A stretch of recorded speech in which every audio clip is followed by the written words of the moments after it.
Friends, welcome to my YouTube channel GATE to GATE mechanical. इस video में हम discuss करने वाले हैं free damped vibration, forced damped vibration, magnification factor, vibration isolation and transmissibility. Last lecture में lecture 1 में हमने डैम्पिंग का केस डिस्कस नहीं किया था, वो हम इस वीडियो में करने वाले हैं। क्या होता है डैम्पिंग? डैम्पिंग किसी भी वाइब्रेशन का घटना due to internal molecular friction of mass जो वाइब्रेट कर रहा है, या मास जिस मीडियम में वाइब्रेट कर रहा है उस मीडियम और मास के बीच के फ्रिक्शन की वजह से वाइब्रेशन का कम हो जाना डैम्पिंग कहलाता है।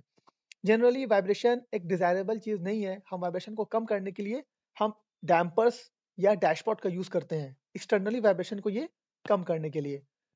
डैशपॉट क्या होता है? डैशपॉट कुछ नहीं, एक सिलेंडर पिस्टन अरेंजमेंट होता है। इसमें फ्लूइड भरा होगा और पिस्टन का वन एंड वाइब्रेटिंग मास से अटैच होता है। ये शॉक एब्जॉर्बर की तरह काम करता है। जैसे हमारी बाइक में जो सस्पेंशन सिस्टम होता है वो भी एक शॉक एब्जॉर्बर है। इट्स लाइक अ डैशपॉट या डैम्पर। क्लियर है? डैम्पिंग फोर्स जो है वो वाइब्रेशन की वेलोसिटी के लीनियर प्रोपोर्शनल होता है। सपोज कीजिए एक स्प्रिंग मास सिस्टम है, इस पे हमने एक डैशपॉट लगा दिया, मतलब ये केस आ गया डैम्पिंग का। हमने इसमें डैम्पिंग एक्सटर्नली प्रोवाइड की है, तो इस पे जो फोर्स लगेगा मास पे वो एक डैम्पिंग फोर्स होगा। डैम्पिंग फोर्स क्या होता है? वाइब्रेशन ऑफ वेलोसिटी के प्रोपोर्शनल होता है लोअर स्पीड के लिए। अगर स्पीड ज्यादा होगी तो vibration of velocity of vibration के स्क्वायर के प्रोपोर्शनल होगा। ये वाला केस गेट में नहीं पूछता है, तो हम सिर्फ ये वाला केस ही डिस्कस करने वाले हैं। अगर आप प्रोपोर्शनलिटी का साइन हटाएंगे तो कांस्टेंट आएगा। इस कांस्टेंट को हम बोलते हैं डैम्पिंग कोएफिशिएंट। तो डैम्पिंग फोर्स जो होगा वो damping coefficient into velocity of vibration होगा। अगर इस मास की वेलोसिटी सपोज कीजिए एक्स डॉट है, एक्स डॉट क्या है? dx by dt। तो डैम्पिंग फोर्स कितना लगेगा? Damping coefficient into x dot. ये हो गया आपको डैम्पिंग फोर्स। क्लियर है? कुछ टर्म्स हैं जो डैम्प्ड वाइब्रेशन से रिलेटेड हैं। जैसे हमने डैम्पिंग कोएफिशिएंट अभी देखा, डैम्पिंग कोएफिशिएंट c क्या होता है? Damping force per unit velocity. तो डैम्पिंग फोर्स कितना हो जाएगा? Damping coefficient into velocity. एक आता है फैक्टर है डैम्पिंग फैक्टर। डैम्पिंग फैक्टर को हम जीटा से डिनोट करते हैं, जीटा से। डैम्पिंग फैक्टर होता है c by 2m upon s by m का under root, c by 2m का whole square upon s by m का अंडर रूट। इसको थोड़ा सॉल्व करेंगे तो c by 2 under root sm भी आएगा, या नहीं तो हम c बाई 2m का whole square s by m को हम ओमेगा n स्क्वायर लिख सकते हैं अंडर रूट। तो ये हो जाएगा c by 2m omega n। तो जीटा इज इक्वल टू हो जाएगा c by 2m omega n। तो c हो जाएगा zeta 2 zeta m omega n। ये भी बहुत इंपॉर्टेंट फैक्टर है। तो जीटा क्या हो गया? डैम्पिंग फैक्टर या डैम्पिंग रेशियो। जीटा पे डिपेंड करता है कि डैम्पिंग आपका कैसा है। अगर जीटा 1 है तो इसको हम बोलते हैं क्रिटिकल डैम्प्ड है, जो सिस्टम आपका है वो क्रिटिकली डैम्प्ड है। अगर जीटा 1 से बड़ा है तो हम बोलते हैं ओवर डैम्पिंग है। जीटा अगर 1 से कम है तो बोलते हैं अंडर डैम्पिंग है। जीटा 1 के केस में जो डैम्पिंग कोफिशिएंट आता है उसको हम लोग क्रिटिकल डैम्पिंग कोएफिशिएंट बोलते हैं। इसको हम लोग सी से डिनोट करते हैं। तो अगर हम जीटा की जगह 1 पुट करेंगे तो यह देखिए जी C is equal to damping coefficient होता है 2 जीटा एम ओमेगा एन। अगर जीटा 1 पुट करेंगे तो डैम्पिंग कोएफिशिएंट बन जाएगा क्रिटिकल डैम्पिंग कोएफिशिएंट, और ये होता है 2 एम ओमेगा एन। इन दोनों को अगर डिवाइड करें तो जीटा इज इक्वल टू आ जाएगा सी बाई सी सी। तो इसका मतलब जीटा हम लिख सकते हैं actual damping coefficient, actual damping coefficient upon critical damping coefficient. तो जीटा को लिखने का एक ये भी तरीका है, actual damping coefficient upon critical damping coefficient. Degree of dampness क्या होता है? जीटा का स्क्वायर। डिग्री ऑफ डैम्पनेस ही बताएगा कि डैम्पिंग कितना है। जो जीटा बता रहा है तो जीटा का स्क्वायर भी डिग्री ऑफ डैम्पनेस कहलाता है। ये सब आपको याद रखने हैं। नेक्स्ट आते हैं हम डैम्प वाइब्रेशन की फ्रीक्वेंसी कैलकुलेट करेंगे। तो कुछ नहीं है, सपोज कीजिए कि स्प्रिंग मास सिस्टम है, हमने एक डैशपॉट लगा के रखा है और स्प्रिंग सिस्टम है। ये अपनी इक्विलिब्रियम पोजीशन से x दूर ट्रैवल किया और सपोज कीजिए इसकी वेलोसिटी ये नीचे की तरफ मूव कर रहा है। क्लियर है? तो इस पे इनर्शिया फोर्स लगेगा m into x double dot, damping force लगेगा c x dot and spring force लगेगा s x। Net force d'Alembert's principle का यूज करेंगे तो ये हो गया inertia force plus external force equal to 0। इसको सॉल्व करेंगे तो x डबल डॉट m से डिवाइड कर दिया, c by m x dot plus s by m x equal to 0। अभी आप ये देखिए, हमने लास्ट स्लाइड में देखा था c is equal to 2 zeta m omega n था। c की वैल्यू यहाँ पुट करेंगे तो ये हो जाएगा 2 जीटा m ओमेगा n, और s बाई m तो ओमेगा n का स्क्वायर होता है। तो इस इक्वेशन का जो रूट्स आएगा वो क्या आएगा, alpha 1 alpha 2 minus zeta plus minus under root zeta square minus 1 omega n। अब यहाँ पे 3 केस आएगा depending upon the value of zeta. अगर जीटा 1 से ग्रेटर है तो सिस्टम कहलाएगा ओवर डैम्प्ड, हमने अभी देखा है। इसके रूट्स रियल होंगे, इक्वेशन आएगा x equal to A E की power alpha 1 T plus B E की power alpha 2 T. Alpha 1 and alpha 2 क्या है, इसके रूट्स। एक बार प्लस साइन लेंगे और एक बार माइनस साइन लेंगे तो दो रूट्स आएंगे अल्फा 1 एंड अल्फा 2। आप नोटिस करें कि ये जो मोशन है, ये जो डिस्प्लेसमेंट मास का इस केस में जीटा ग्रेटर देन 1 में अपीरियोडिक है। इसमें कोई भी साइन का या कॉस का फंक्शन नहीं है, ये एक्सपोनेंशियल फंक्शन है। टाइम के साथ ये मोशन सीज हो जाएगा, कुछ टाइम के बाद ये मोशन सीज हो जाएगा। क्लियर है, ये आप पीरियोडिक है। केस 2, अगर जीटा 1 होगा, जीटा 1 होगा तो मोशन इक्वेशन क्या हो जाएगा, क्रिटिकली डैम्प्ड। उस केस में जो जनरल सॉल्यूशन आएगा वो आएगा x equal to A plus B T into E की पावर माइनस ओमेगा एन, क्योंकि x इक्वल टू क्या था, minus zeta plus minus under root 1 minus zeta square omega N. तो जीटा इक्वल टू 1 के case में roots equal हो जाएंगे, तो ये इक्वेशन भी क्या है, अपीरियोडिक है। इसमें भी कोई साइन का और कॉस का फंक्शन नहीं है, तो ये मोशन भी टाइम के साथ सीज हो जाएगा। क्लियर है। केस 3 इंपॉर्टेंट है, zeta less than 1। Zeta less than 1 के केस में इसके जो रूट्स आएंगे वो इमेजिनरी आएंगे, रूट्स रियल नहीं होंगे। तो अगर अल्फा 1 अल्फा 2 क्या हो जाएगा, minus zeta plus minus iota 1 minus zeta square omega N. इसको थोड़ा आप सॉल्व करेंगे, जो इक्वेशन आएगी माइनस ई की power minus zeta omega N T A into E की power iota omega D T plus B into E की power minus iota omega D T. Omega D को हमने क्या रखा है यहाँ पे, 1 minus zeta square omega N. इसको पुट किया है तो इसका जनरल इक्वेशन जो आएगा वो हम इसको इस फॉर्म में लिख सकते हैं, x equal to x e की power minus zeta omega N t sine omega D T plus five. ठीक है, इसका डेरिवेशन इतना इंपॉर्टेंट नहीं है गेट के पॉइंट ऑफ व्यू से। आप नोटिस करेंगे कि इसका जो एम्पलीट्यूड है, ये हो गया इसका एम्पलीट्यूड। एम्पलीट्यूड इसका है ई की power minus zeta omega N t into x. ये टाइम के साथ घट रहा है, ये एम्पलीट्यूड भी इसका टाइम का फंक्शन है। मतलब एम्पलीट्यूड आपका टाइम के साथ घट रहा है। ये फंक्शन साइनसॉइडल तो है, पीरियोडिक फंक्शन है, ये रिपीट करेगा, बट इसका एम्पलीट्यूड धीरे धीरे टाइम के साथ कम होता जाएगा। ये भी इस ग्राफ में शो हो रहा है, ये देखिए टाइम के साथ इसका एम्पलीट्यूड कम होता जा रहा है। क्लियर है। और अल्टीमेटली टाइम के साथ मोशन सीज हो जाएगा after infinite time. Frequency of damp vibration क्या होगी, omega d 1 minus zeta square into omega n. Omega n क्या है, नेचुरल सर्कुलर फ्रीक्वेंसी। मास जब कोई भी फोर्स नहीं होगा, कोई भी डैम्पिंग नहीं होगी, तो जो उसकी फ्रीक्वेंसी है वो natural omega n frequency omega. और ओमेगा डी क्या हो जाएगा, 1 minus zeta square omega n. चूंकि जीटा इस केस में 1 से कम है तो omega d always omega n से कम होगा। तो डैम्प्ड फ्रीक्वेंसी जो है, डैम्प्ड वाइब्रेशन की जो फ्रीक्वेंसी है वो नेचुरल फ्रीक्वेंसी से हमेशा कम होगी। टाइम पीरियड क्या हो जाएगा, 2 पाई बाई ओमेगा डी, और फ्रीक्वेंसी लीनियर क्या हो जाएगी, 1 अपॉन टी डी। तो जनरल इक्वेशन हमें ये मिल गया, x equal to x e की power minus zeta omega n sine omega D T plus five. ये इसका जनरल इक्वेशन है। अभी आप नोटिस करेंगे कि टू सक्सेसिव ऑसिलेशंस का जो डिस्प्लेसमेंट है मीन पोजीशन से वो हमेशा कांस्टेंट होता है। ये देखिए, ये ग्राफिकली शो किया गया है। सपोज कीजिए t इक्वल टू इनिशियली इसका डिस्प्लेसमेंट x नॉट था, एक टाइम पीरियड के बाद डिस्प्लेसमेंट x1 है, नेक्स्ट फर्दर टाइम पीरियड के बाद डिस्प्लेसमेंट x2 है। तो अकॉर्डिंग टू ये स्टेटमेंट, ये जो बहुत इंपॉर्टेंट है, ये कह रहा है कि x नॉट बाई x1 ये बराबर होगा x1 बाई x2 के। सिमिलरली x1 बाई x2 के, और ये फर्दर बराबर होगा x2 बाई x3 के एंड सो ऑन, जो यहाँ पे दिखाया गया। x नॉट बाई x1 बराबर होगा x1 बाई x2 के, बराबर होगा x2 बाई x3 के, और ये बराबर किसके होगा, e to the power zeta omega N T d. इसका डेरिवेशन बहुत सिंपल है, डेरिवेशन यहाँ पे शो किया गया है। सपोज कीजिए t इक्वल टू 0 पे डिस्प्लेसमेंट x नॉट है, आप t इक्वल टू 0 यहाँ पुट करें तो ये आ जाएगा x साइन फाई। क्लियर है? x1 डिस्प्लेसमेंट है टाइम पीरियड td पे, t equal to time period, एक टाइम पीरियड के बाद का डिस्प्लेसमेंट है, तो आप t equal to td put करें यहाँ पे भी और t equal to td put करें यहाँ पे भी। तो इसको सॉल्व करेंगे तो x की power minus omega n time period td put किया और ये हो जाएगा td को होता है td को हम लिख सकते हैं 2 pi by omega D cut गया तो ये आ गया 2 पाई प्लस फाई तो साइन फाई ही होता है, तो e की power minus zeta omega N T D sine phi आ गया, हम X naught by X one किया तो ये आ गया E to the power zeta omega N T D. ये बहुत इंपॉर्टेंट है।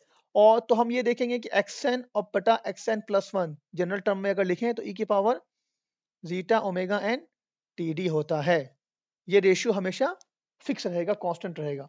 और इसी का लॉग ले लें, इसी एक्स एन और एक्स एन प्लस वन का लॉग ले लेंगे तो ये कहलाता है लॉगरिदमिक डिक्रीमेंट।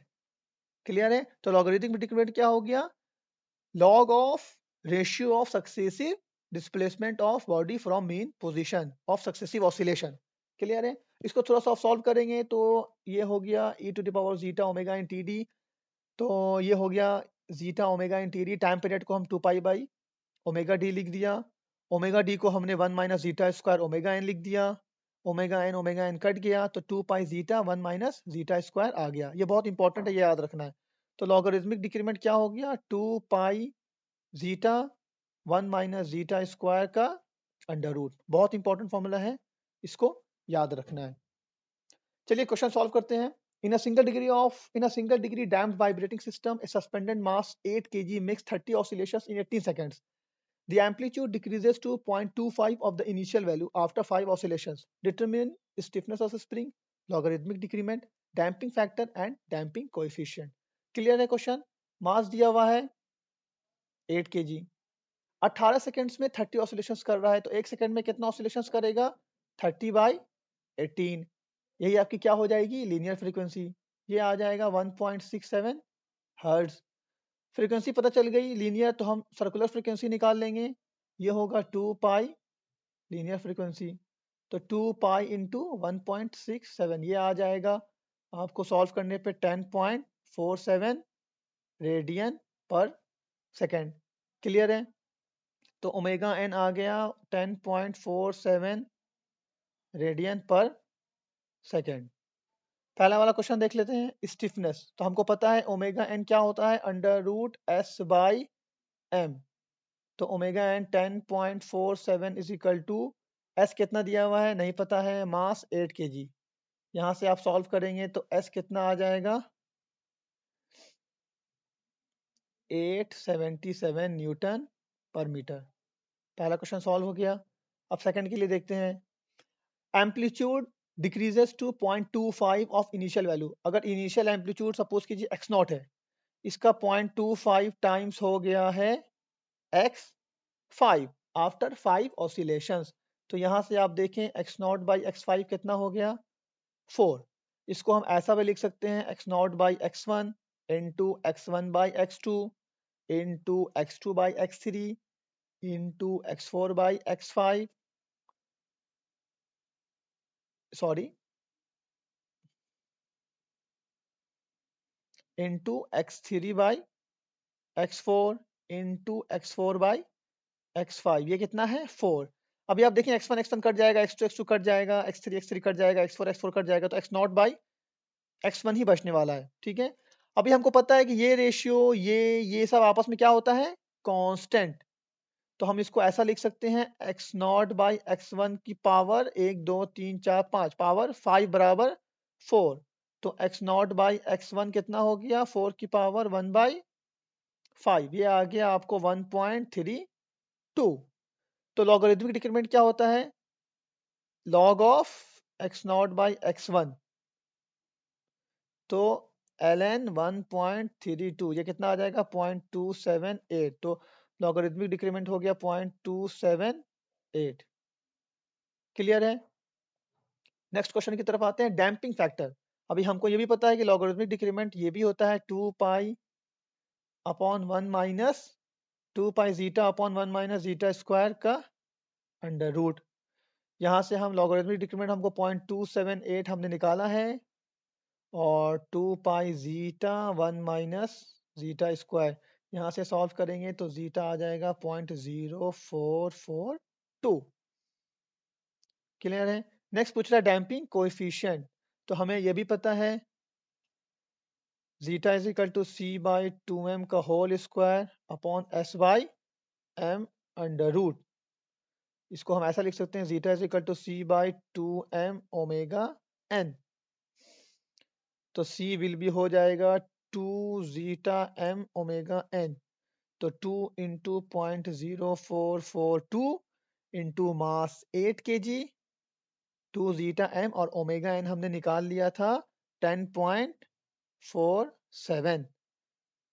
तो C will be 7.4 Newton per metre पर सेकेंड।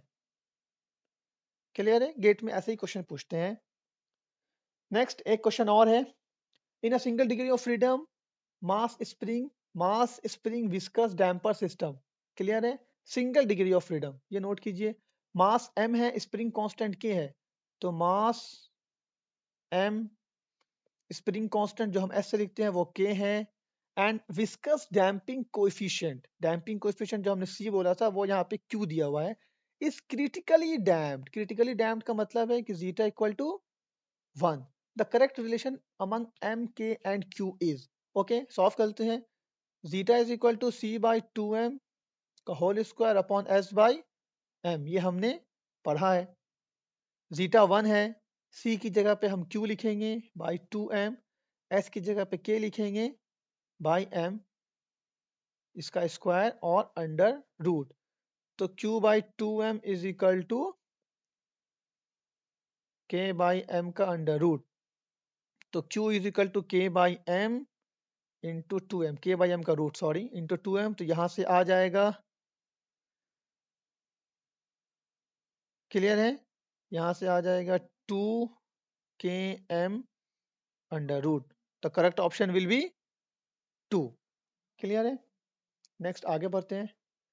अब पढ़ते हैं, हम केस पढ़ेंगे फोर्स डैम्प्ड वाइब्रेशन। अभी तक हमने पढ़ा है फ्री डैम्प्ड वाइब्रेशन, अब ये केस हम पढ़ रहे हैं फोर्स डैम्प्ड वाइब्रेशन। मतलब यहाँ पे बॉडी पे मास पे एक्सटर्नल फोर्स लग रहा है F not sine omega T. आप नोटिस करें ये फोर्स भी हार्मोनी की नेचर है, इसकी भी अपनी फ्रिक्वेंसी है ओमेगा। तो ये हो गया ओमेगा ऑफ एक्सटर्नल फोर्स या frequency of impressed force. F not क्या है, इसका एम्पलीट्यूड, ये जो फोर्स लग रहा है। तो सेम है, ये अगर नीचे की तरफ मूव कर रहा है, इसकी वेलोसिटी नीचे की तरफ मोमेंटम है, तो इनर्शिया हो जाएगा, इनर्शियल फोर्स इस पे m into x double dot, आपको damping force c into velocity और spring force s into X. हम इक्वेशन को बराबर करेंगे, तो ये इक्वेशन मेरी जनरल इक्वेशन आ गई। इसको हम c बाई m से डिवाइड कर देंगे, फिर वही है, हम c बाई m की जगह पे 2 जीटा ओमेगा n लिखेंगे। पहले भी देख चुके हैं, ये c बाई m को हम ओमेगा n स्क्वायर लिखेंगे। इसका सॉल्यूशन, चूंकि इसका सॉल्यूशन जो है वो कंप्लीमेंट्री फंक्शन और pi आएगा, तो कंप्लीमेंट्री फंक्शन तो सेम होगा जो हमने लास्ट शिफ्ट में देखा है, जो हमने पहले देखा है, कंप्लीमेंट्री फंक्शन वही आएगा। पार्टिकुलर इंटीग्रल निकालने के लिए ऑपरेटर d का यूज करना पड़ेगा। तो अगर आप इसको सॉल्व करेंगे तो पार्टिकुलर इंटीग्रल आता है F not by S 1 minus omega by omega N का whole square plus 2 zeta omega by omega N का होल स्क्वायर अंडर रूट पूरा ये साइन ओमेगा टी माइनस 5। तो कंप्लीट सॉल्यूशन इसका आएगा ये। पार्टिकुलर इंटीग्रल का सॉल्यूशन जो है मैं आपको ग्राफिकली दिखाऊंगा। ये जो पार्टिकुलर इंटीग्रल है इसका सॉल्यूशन मैं ग्राफिकली आगे दिखाऊंगा। तो यहाँ पे नोटिस ये करना है कि ये जो डैम्प्ड वाइब्रेशन का केस है, जहाँ एक्सटर्नल फोर्स भी लग रहे हैं, फोर्स डैम्प्ड वाइब्रेशन, ये दो हार्मोनिक का सम है। यहाँ पे मैंने फाई 1 लिखा है और यहाँ फाई लिखा है, दोनों को डिफरेंशिएट करने के लिए। ये फेस एंगल अलग है और ये फेस एंगल अलग है, दोनों सेम नहीं है। तो ये जो इक्वेशन है, ये दो हार्मोनिक का सम है। फर्स्ट हार्मोनिक ये है एंड सेकंड हार्मोनिक ये है।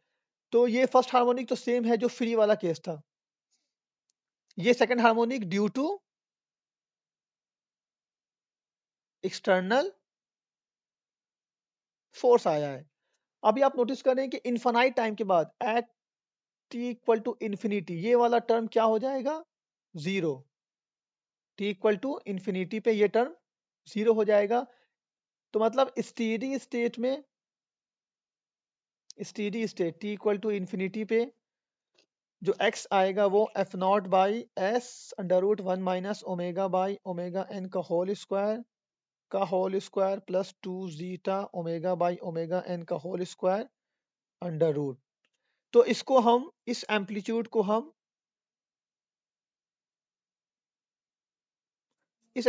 हम ए बोलते हैं, इसको बोलते हैं steady state response amplitude, amplitude of steady state response. ये बहुत इंपॉर्टेंट है, गेट में डायरेक्ट क्वेश्चन पूछ देता है इससे। क्लियर है? अभी हम देखते हैं कि ये जो एम्पलीट्यूड है ये आया कैसे, इसको हम ग्राफिकली प्रूव करेंगे। सपोज कीजिए एक्सटर्नल फोर्स एफ जो था f not sine omega T, इसकी वजह से इनफाइनाइट टाइम पे जो वाइब्रेशन मास में आया तो उसका जो मीन पोजीशन से डिस्प्लेसमेंट है वो सपोज कीजिए x equal to a sine omega T minus phi है। इसका जो फ्रीक्वेंसी होगा वो इस फ्रीक्वेंसी के सेम होगा, बट फाई फेस एंगल से ये लैग कर रहा है। तो इसकी वेलोसिटी क्या हो जाएगी, A omega A sine pi by 2 plus omega T minus phi differentiate करके निकालना है। एक्सेलरेशन निकालने के लिए हम डबल डिफरेंशिएट करेंगे, और अगर इसका हम इक्वेशन लिखेंगे, फोर्स बैलेंस करेंगे तो M X double dot plus C X dot plus S X बराबर F not sine omega T. Force balance कर दिया, सबकी वैल्यू पुट कर दीजिए, तो m इंटू एक्स की वैल्यू पुट करेंगे तो हो जाएगा minus M omega square A sine omega T minus five. c into X की वैल्यू पुट करेंगे तो ये है तुम्हारा, ये है x डॉट, इसकी वैल्यू पुट करेंगे तो ये आ जाएगा c omega a sign pi by 2 plus omega T minus five, और s इंटू एक्स, तो x की वैल्यू है a साइन ओमेगा टी, ये x की वैल्यू है, ये पुट कर दिया तो s इंटू एक्स ये आ गया minus F not sine omega T बराबर 0। तो अभी आप ये नोटिस करें, ये समझाता हूँ कैसे हो रहा है। सपोज कीजिए ये एक रेफरेंस लाइन है, तो एफ नॉट लग रहा है आपको ओमेगा टी एंगल पे। क्लियर है? ये हो गया omega T minus M omega square A, ये ओमेगा टी से फाई एंगल के लैग पे है, तो फाई एंगल पीछे लगेगा, माइनस माइनस मैं यहाँ पे नहीं लिखूंगा, एम ओमेगा स्क्वायर ए ओमेगा टी माइनस फाई से पाई बाई 2 लीड पे है सी ओमेगा ए, तो ओमेगा टी से पाई बाई 2 लीड यहाँ आता, बट यहाँ पे प्लस साइन है, यहाँ माइनस साइन, तो ये इसके अपोजिट आएगा सी ओमेगा ए। क्लियर है? और ओमेगा टी माइनस फाइव के अपोजिट डायरेक्शन में, ये माइनस है ये प्लस है, एस ए है। क्लियर है? ये हमने इसको वेक्टर फॉर्म में शो कर लिया। अभी आप इसका वेक्टर सम लेंगे तो क्या हो जाएगा, S A minus M omega square का whole square plus C omega A बराबर एफ नॉट। यहां से देख सकते हैं आप, S A minus M omega square plus C omega A, ये है तो ये भी सी ओमेगा ए होगा, प्लस सी ओमेगा ए का होल स्क्वायर अंडर रूट बराबर F naught.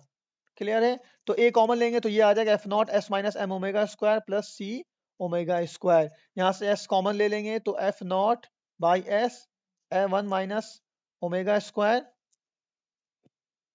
S by M का whole square plus C omega by S का होल स्क्वायर, और इसको सॉल्व करेंगे तो F not by S one minus omega s by m omega n हो जाएगा का स्क्वायर का होल स्क्वायर प्लस सी को हम अगर इसमें लिख देंगे तो ये हो जाएगा 2 zeta omega by omega N का होल स्क्वायर अंडर रूट। तो ये आ गया F not by S one minus omega by omega N का whole square plus 2 zeta omega by omega N का होल स्क्वायर। ये एम्पलीट्यूड को हम amplitude of steady state response बोलते हैं। ये बहुत इंपॉर्टेंट है, इसको याद रखना है। क्लियर है? चलिए क्वेश्चन करते हैं। Spring a single degree freedom spring mass system is subject to sinusoidal force of 10 newton amplitude and frequency omega. तो एफ कितना है, F not sine omega t होता है, तो एफ नॉट की जगह पे है 10 और ओमेगा तो ओमेगा ही है। क्लियर है? Along the axis of spring, the stiffness of spring is 150 Newton per metre, तो स्टिफनेस कितना है 150 न्यूटन पर, damping factor is 0.2, zeta is 0.2 undamped natural frequency 10 omega N, तो ओमेगा एन कितना है 10 ओमेगा, तो ओमेगा बाई ओमेगा एन कितना हो गया 1/10 मतलब 0.1 एट स्टीडी स्टेट। बहुत इंपॉर्टेंट है, at steady state amplitude of vibration is, तो हमें पता है स्टीडी स्टेट एम्पलीट्यूड क्या होता है F not by S 1 minus omega by omega N का whole square plus 2 zeta omega by omega N. Clear है? 2 zeta omega by omega N का होल स्क्वायर और इस पूरे का अंडर रूट। अब वैल्यू पुट करते जाइए, एफ नॉट कितना है 10, एस कितना है 150, 1 minus omega by omega n कितना है 0.1 का स्क्वायर, इस पूरे का स्क्वायर प्लस 2 जीटा कितना है 0.2, zeta is 0.2, omega by omega n कितना है 0.1, इसका स्क्वायर अंडर रूट। इसको आप सॉल्व करेंगे तो ये आ जाएगा 0.07, तो correct answer is c. Clear है? गेट में ऐसे ही क्वेश्चन पूछेंगे। नेक्स्ट देखते हैं, a single degree of freedom, हमेशा सिंगल डिग्री ऑफ फ्रीडम है क्योंकि गेट का सिलेबस ही सिंगल डिग्री तक है।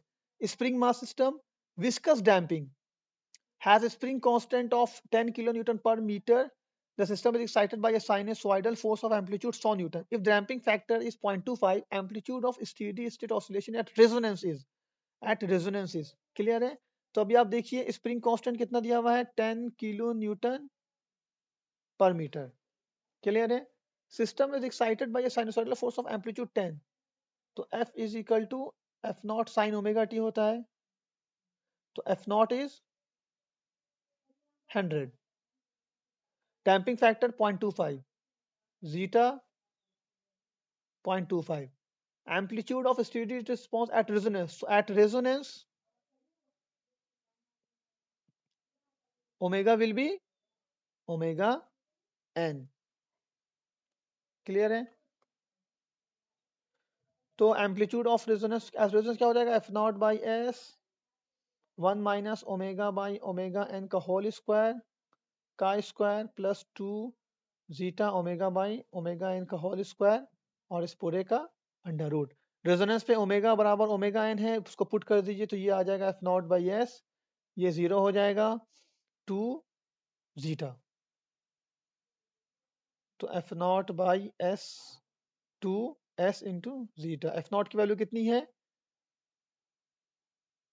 100, 2 एस कितना है 10 किलो न्यूटन पर मीटर, तो 10 की पावर 3 इंटू जीटा कितना है 0.25 इंटू 10 की पावर 3 कर देंगे तो में आ जाएगा।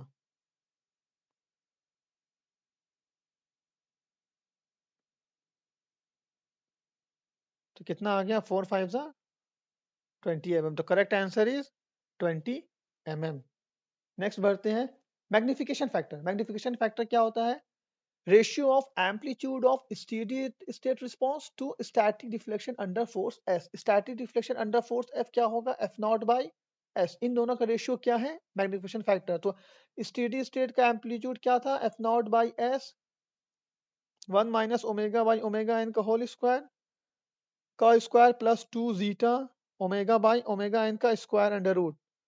तो एफ नॉट बाई एस को नीचे ले आइए तो A by F not by S ये होता है मैग्निफिकेशन फैक्टर। तो ये कितना हो जाएगा 1 अपॉन दिस, इसको याद रखना है। इसका ग्राफ देखिए, तो अभी आप ये देखिए अगर मैग्निफिकेशन फैक्टर जैसे जैसे आप बढ़ाते जा रहे हैं, जैसे जैसे आप जीटा की वैल्यू बढ़ा रहे हैं डैम्पिंग, जैसे जैसे आप डैम्पिंग बढ़ाते जा रहे हैं मैग्निफिकेशन फैक्टर कम होता जा रहा है। लेकिन ये सब किसके लिए है? जब जीटा 1 से जब जीटा सॉरी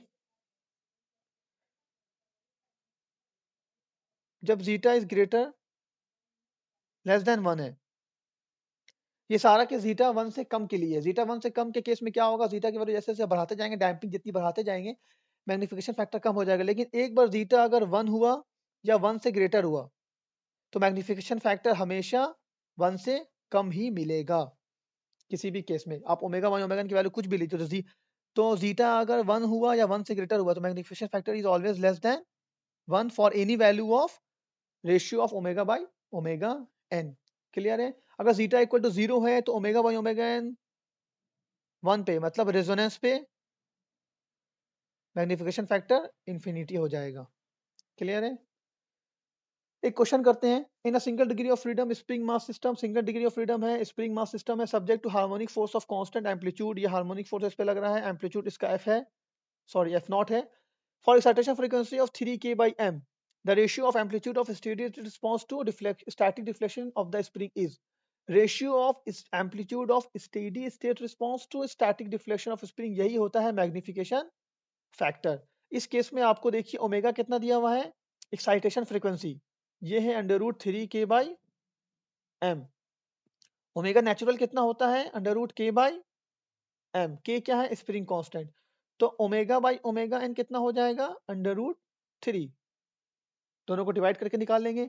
हमें निकालना है मैग्निफिकेशन फैक्टर, ये होता है 1/1 minus omega by omega N का whole square plus 2 zeta omega by omega N का होल स्क्वायर अंडर रूट। अभी आप देखें इसमें कोई भी डैशपॉट नहीं लगा हुआ है, मतलब डैम्पिंग का केस नहीं है, तो जीटा इक्वल टू 0 यहाँ पुट कर दीजिए, तो ये हो जाएगा 1/1 minus omega by omega N का होल स्क्वायर अंडर रूट।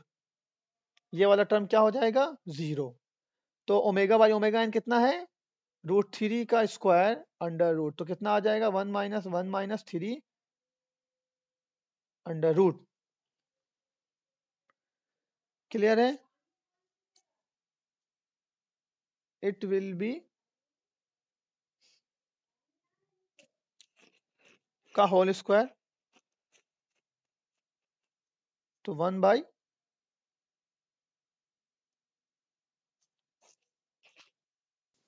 तो ये हो गया 1/2, तो ये हो गया 0.5। मैग्निफिकेशन फैक्टर कितना हो गया, 0.5। आगे बढ़ते हैं। ट्रांसमिसिबिलिटी। ट्रांसमिसिबिलिटी क्या होता है, फोर्स ट्रांसमिटेड, किसी भी मशीन्स में जो फोर्स है वो फाउंडेशन को ट्रांसमिट होता है, तो ये होता है ratio of force transmitted to force applied. तो जनरली हमारा ये टारगेट होता है किसी भी मशीन्स में कि फाउंडेशन पे कम से कम फोर्स ट्रांसफर्स हो, तो जनरली वाइब्रेशन आइसोलेशन मटेरियल लगाया जाता है ट्रांसमिसिबिलिटी को कम करने के लिए। तो ट्रांसमिसिबिलिटी इफेक्टिव तभी होगी जब ट्रांसमिसिबिलिटी 1 से कम होगी, मतलब फोर्स जो ट्रांसमिटेड है वह फोर्स अप्लाइड से कम हो, फाउंडेशन को कम से कम फोर्स ट्रांसमिट हो। तो वाइब्रेशन आइसोलेशन मटेरियल का पर्पस ही यही होता है, जनरली स्प्रिंग या डैम्पर ही होते हैं, कि ट्रांसमिसिबिलिटी को कम से कम रखा जाए। ट्रांसमिसिबिलिटी का फॉर्मूला होता है, ये आपको फॉर्मूला याद रखना है, इसका डेरिवेशन इतना इंपॉर्टेंट नहीं है, डेरिवेशन अगर आप चाहें तो कर सकते हैं, कुछ डाउट आएगा तो पूछ लीजिएगा। फोर्स जो ट्रांसमिटेड होता है वो जनरली स्प्रिंग फोर्स और डैम्पिंग फोर्स का वेक्टर सम होता है। तो अगर आप स्प्रिंग फोर्स और डैम्पिंग फोर्स का वेक्टर सम निकालेंगे तो ये आ जाएगा ट्रांसमिसिबिलिटी का फॉर्मूला। इसको फर्स्ट फॉर्मूला याद रखिए, वो बहुत इंपॉर्टेंट है। ट्रांसमिसिबिलिटी इफेक्टिव तभी होगी जब ट्रांसमिसिबिलिटी की वैल्यू 1 से कम होगी। अभी आप ये देखें ट्रांसमिसिबिलिटी अगर हम और ओमेगा या ओमेगा इनके रेशियो का ग्राफ बनाए तो ग्राफ कुछ ऐसा आता है। क्लियर है? जैसे जैसे आप डैम्पिंग बढ़ा रहे हैं ट्रांसमिसिबिलिटी भी कम हो रही है, बस ये केस √2 से कम के केस में, √2 से ज्यादा में रिवर्स हो जाएगा। और आप ये नोटिस करें कि ओमेगा बाई ओमेगा इनका रेशियो अगर 0 है या √2 है तो ट्रांसमिसिबिलिटी कितनी आ रही है उस केस में, 1 आ रही है। तो अगर √2 से वैल्यू कम है तो डैम्पिंग बढ़ाने से ट्रांसमिसिबिलिटी कम होती जाएगी, √2 से वैल्यू अगर ज्यादा है तो डैम्पिंग बढ़ाने से ट्रांसमिसिबिलिटी भी बढ़ जाएगी। ये इंपॉर्टेंट है, इसको आपको याद रखना है। क्लियर है? एक क्वेश्चन करते हैं। Single degree of freedom oscillator is subject to harmonic excitation Ft is equal to F naught omega cos t. तो Ft कितना दिया हुआ है, फोर्स जो है वो f not cos omega T. The non-zero value of omega for which the amplitude of the force transmitted to ground will be F naught। तो force transmitted जो हो वो F naught हो, इसका मतलब Ft बाई F naught क्या हो, 1। तो ट्रांसमिसिबिलिटी 1 का दो केस आता है, ओमेगा बाई ओमेगा एन या तो 0, ओमेगा बाई ओमेगा एन या तो √2। यहाँ पे हमने देखा था ओमेगा बाई ओमेगा एन 0 के केस में 1 आ रहा है एंड √2 के केस में 1 आता है। तो ओमेगा बाई ओमेगा एन अगर 0 लेंगे तो ओमेगा वैल्यू कितनी आ जाएगी 0। बट ये वाला केस नहीं है क्योंकि हमें बोल रहा है non zero value of omega. तो हम क्या पकड़ेंगे ओमेगा बाई ओमेगा एन √2। तो omega will be √2 of omega N. तो √2 ऑफ ओमेगा एन क्या होता है under root k by M. तो ये हो जाएगा 2k बाई एम का अंडर रूट। तो क्वेश्चन आपके सही आंसर क्या हो जाएंगे 3 नंबर। नेक्स्ट बढ़ते हैं। In a single degree of freedom under damped spring mass system under damped zeta is less than 1 spring mass damper system as shown in figure an additional damper is added in parallel। तो कह रहा है कि इस question में हमने एक damper parallel में ऐड कर दिया। क्लियर है। Such that system remains under damped. अभी भी सिस्टम अंडर डैम्ड ही है, पहले भी अंडर डैम्ड था और अभी भी अंडर डैम्ड है। Which one of the following statement is always true. Transmissibility will increase, transmissibility will decrease, time period of free oscillation will increase, time period of free oscillation will decrease। तो transmissibility का formula होता है 1 + 2 zeta omega by omega N का whole square under root upon 1 minus omega by omega N का whole square plus का whole square 2 zeta omega by omega N का whole square under root. आप ये देखें कि हमने अभी थोड़ा देर पहले देखा कि ट्रांसमिसिबिलिटी जो है ओमेगा बाई ओमेगा एन √2 से अगर कम होता है तो अभी आप यहाँ पे देखें कि एक डैशपॉट और लगाने से इसकी ट्रांसमिसिबिलिटी जो है कोफिशिएंट तो बढ़ गया। तो इसकी कोफिशिएंट बढ़ गया तो इसका जो जीटी की value zeta dampness damping factor है वो भी हमने बढ़ा दिया। अगर हम एक डैशपॉट और लगाया, एक डैम्पर और लगा दिया तो इसकी डैम्पनेस बढ़ गई, डिग्री ऑफ डैम्पनेस बढ़ गई, मतलब जीटा की वैल्यू बढ़ गई, डैम्पिंग फैक्टर बढ़ गया। अभी हमको ये पता है कि ओमेगा बाई ओमेगा एन √2 से कम में अगर हम डैम्पिंग फैक्टर बढ़ाते हैं तो ट्रांसमिसिबिलिटी कम होती है। बट √2 से अगर वैल्यू ओमेगा की ज़्यादा है तो ट्रांसमिसिबिलिटी बढ़ाने से, डैम्पिंग फैक्टर बढ़ाने से ट्रांसमिसिबिलिटी भी बढ़ जाती है। तो ट्रांसमिसिबिलिटी के बारे में हम नहीं कह सकते हैं क्योंकि हमें ओमेगा बाई ओमेगा एन का रेशियो नहीं पता है। जब तक हमें ओमेगा बाई ओमेगा एन का रेशियो पता नहीं होगा हम 1 और 2 पे कमेंट नहीं कर सकते हैं कि बढ़ेगी या ट्रांसमिसिबिलिटी बढ़ेगी या घटेगी।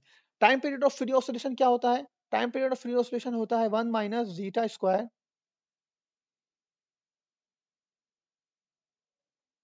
Into omega D. Free oscillation क्यों बोल रहे हैं यहाँ पे? क्योंकि कोई भी एक्सटर्नल फोर्स नहीं लग रहा है, इसलिए हम इसको बोल रहे हैं फ्री ऑसिलेशन। बट डैम्पिंग तो हो रहा है। तो ओमेगा एन होता है 1 minus under root omega d, sorry omega d होता है 1 minus zeta square omega d. अभी आप देखें, आप डैम्पिंग डैम्पिंग बढ़ाने से, हमने एक और डैम्पर ऐड किया है तो डैम्पिंग बढ़ाने से जीटा की वैल्यू बढ़ गई, डैम्पिंग फैक्टर बढ़ गया। जीटा की वैल्यू बढ़ने से 1 माइनस जीटा स्क्वायर क्या हो गया? कम। तो ओमेगा